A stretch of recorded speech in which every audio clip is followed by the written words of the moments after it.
வேல் முருகனுக்கு அரோகரா.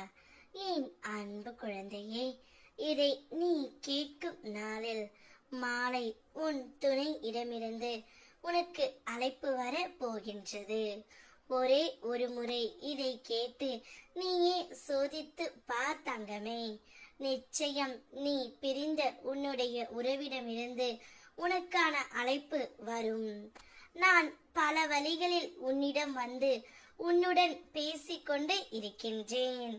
சில சமயம் ஒரு மனிதர் மூலமாக, சில சமயம் ஒரு கனவு வழியாக, அல்லது ஒரு நிகழ்வாக. ஆனால் மனம் மாயையால் மூடப்பட்டு இருப்பதால் நீ என்னை உணர மறுக்கின்றாய் தங்கமே. உன்னுடைய வாழ்க்கையில் நடந்த சில இழப்புகளும் பிரிவுகளும் துன்பம் அல்ல. அந்த நேரத்தில் நீ என்னை விட்டு விட்டாய் முருகா என்று திட்டினாய். ஆனால் அந்த வழியிலேயே திரும்பி வந்தாய் தங்கமே. இப்போது பார், ஒரு காலத்தில் உன்னை அழ வைத்த அதே சம்பவம் இன்று உன்னை உயர்ந்த இடத்தில் நிறுத்தி இருக்கின்றது. அந்த வேதனைத்தான் இன்று உன் வலிமை ஆனது. எப்பொழுது மனம் மீண்டும் மாயைக்குள் சிக்குகின்றதோ ஒரு விளக்கை ஏற்றி வை தங்கமே.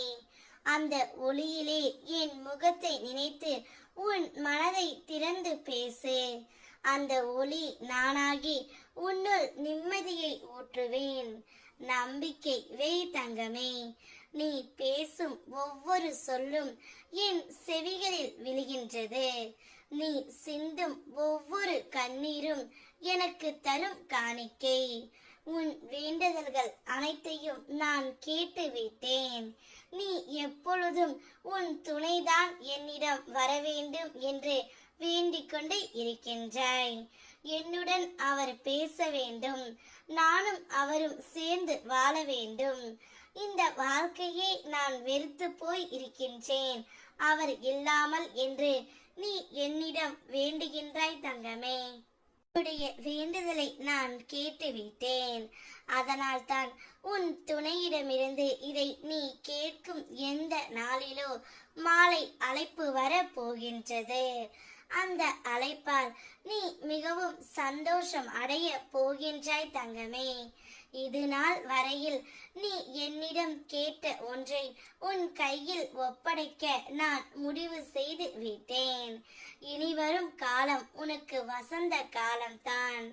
உன் துணையுடன் சேர்ந்து நீ சந்தோஷமாக வாழப் போகின்றாய். அந்த நாள் வெகு தொலைவில் இல்லை தங்கமே. என்னை நம்பி வந்த என்னுடைய பக்தனுக்கு அவனது கோரிக்கைகள் அனைத்தையும் நான் நிறைவேற்றி கொடுப்பேன். இதுவே என்னுடைய கடமை. வெற்றிவேல் முருகனுக்கு அரோகரா.